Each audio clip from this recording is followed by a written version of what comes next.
Bueno, buenos días, bienvenidos a esta presentación. Tengo el gusto de presentarles esta conferencia titulada Deterioro funcional hospitalario, orientaciones y puntos clave desde la prevención hasta la intervención. Mucho gusto, yo soy Diego Andrés Chavarro Carvajal, médico especialista en medicina interna y geriatría, y estoy en el Hospital Universitario San Ignacio y la Pontificia Universidad Javeriana. Agradezco a todo el comité organizador por la invitación y en especial a el doctor Rafael Pizarro pues por la gestión en relación a estas jornadas, y espero disfruten y podamos disfrutar y compartir esta grata experiencia. El deterioro funcional hospitalario se define como la pérdida de al menos una actividad de la vida diaria al momento del egreso en comparación con la situación basal. Entiéndase la situación basal en cómo estaba la persona antes de ingresar al hospital o antes de tener la agudización de una enfermedad. ¿Por qué es importante y por qué estamos hablando de ello? Primero, porque llega a ser muy frecuente, tan frecuente que hasta el 70% de las personas mayores que ingresan a un hospital pueden llegar a tenerlo.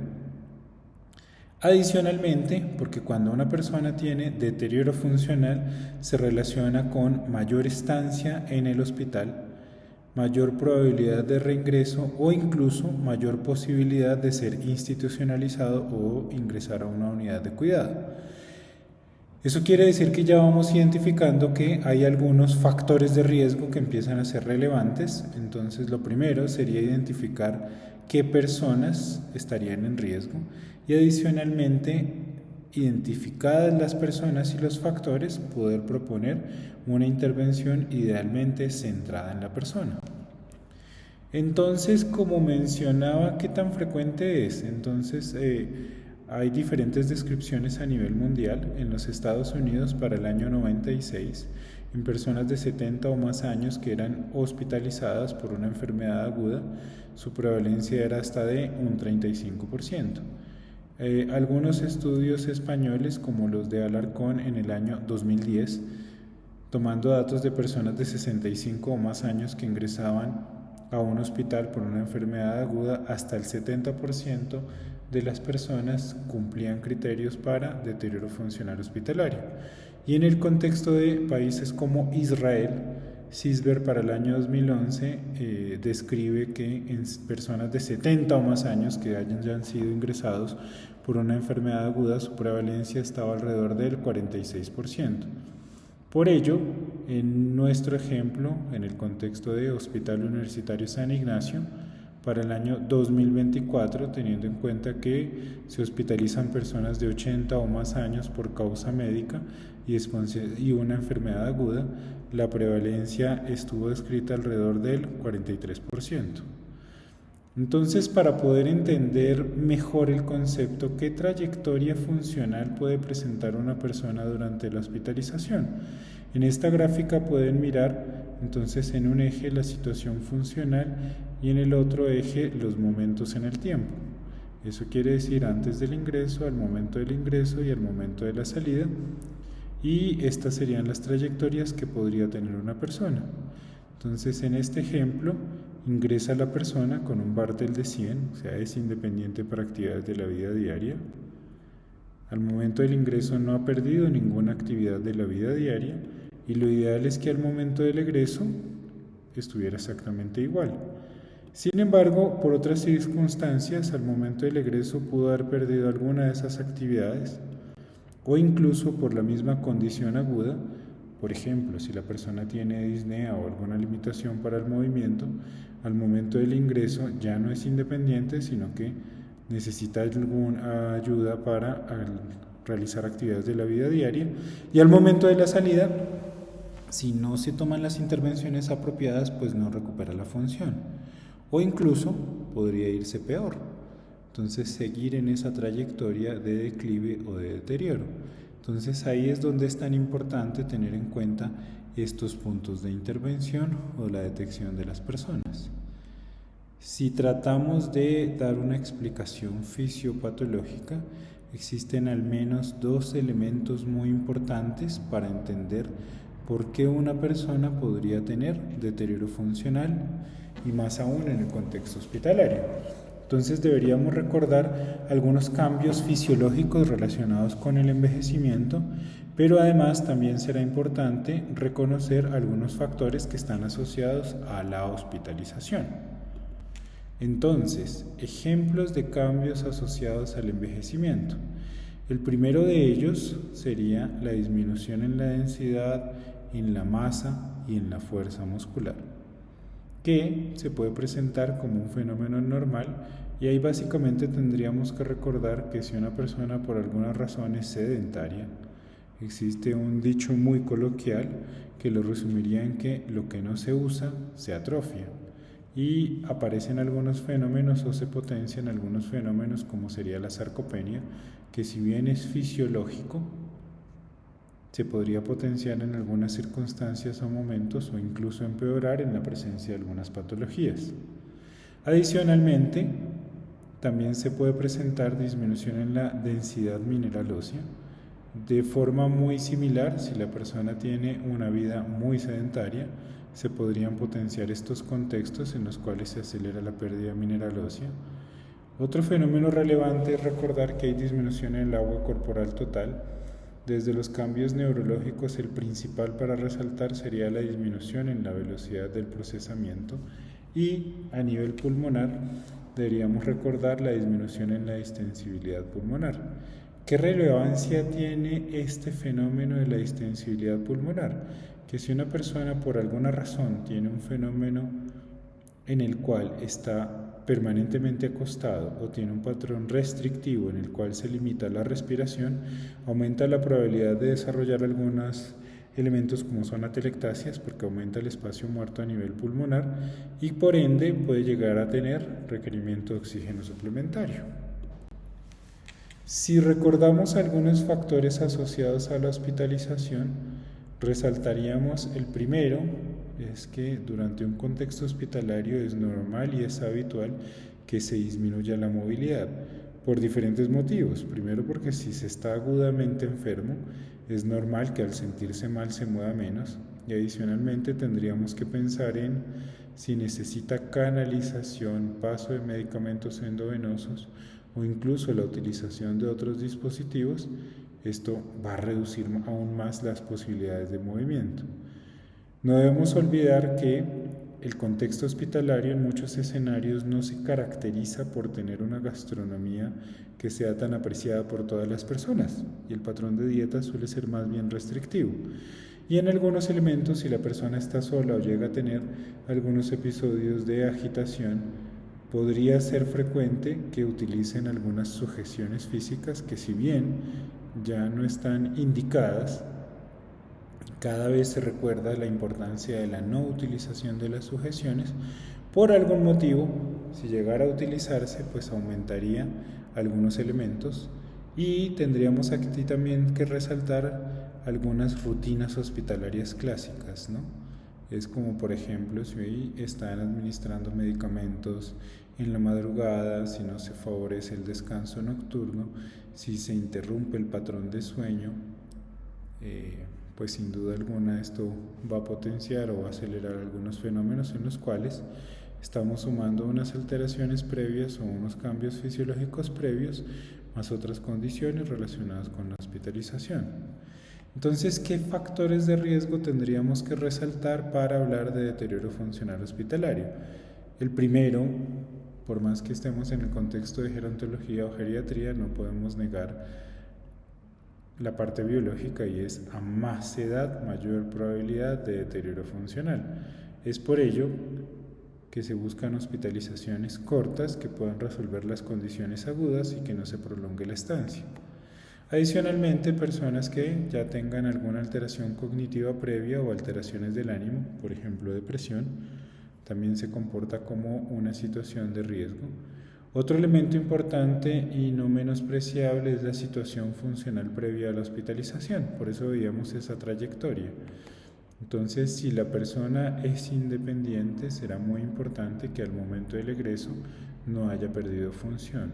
O si por alguna razón ya tiene alguna limitación en alguna actividad de la vida diaria, pues entonces, siendo evidente que tiene mayor riesgo, mayor probabilidad de deterioro, pues ya sabemos que es en aquellas personas en las cuales con más razón tendríamos que potenciar esas actividades de prevención. El diagnóstico de ingreso también va a ser muy importante, ¿no? Desde el contexto clínico deberíamos recordar que pues, la primera premisa sería que hay que tratar la enfermedad aguda. En palabras muy castizas, pues primero hay que tener paciente antes de planear otras intervenciones. Entonces, un ejemplo, si la persona se hospitaliza por una neumonía, pues debería recibir los tratamientos apropiados acorde a esa condición.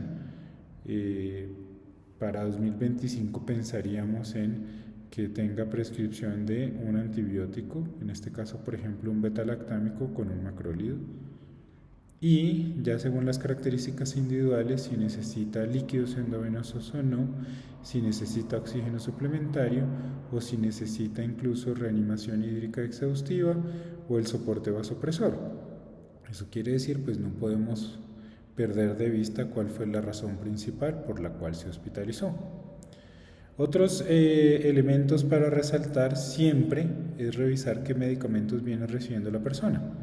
Si bien ya el número de medicamentos y hablar de polifarmacia meramente por número ya está mandado a recoger, será relevante revisar prescripción inapropiada, sea porque está recibiendo medicamentos que puede ya no estén adecuadamente indicados para el contexto de la persona o por el contrario le falte la prescripción de algunos medicamentos para tratar patologías o prevenir algunas situaciones o riesgos.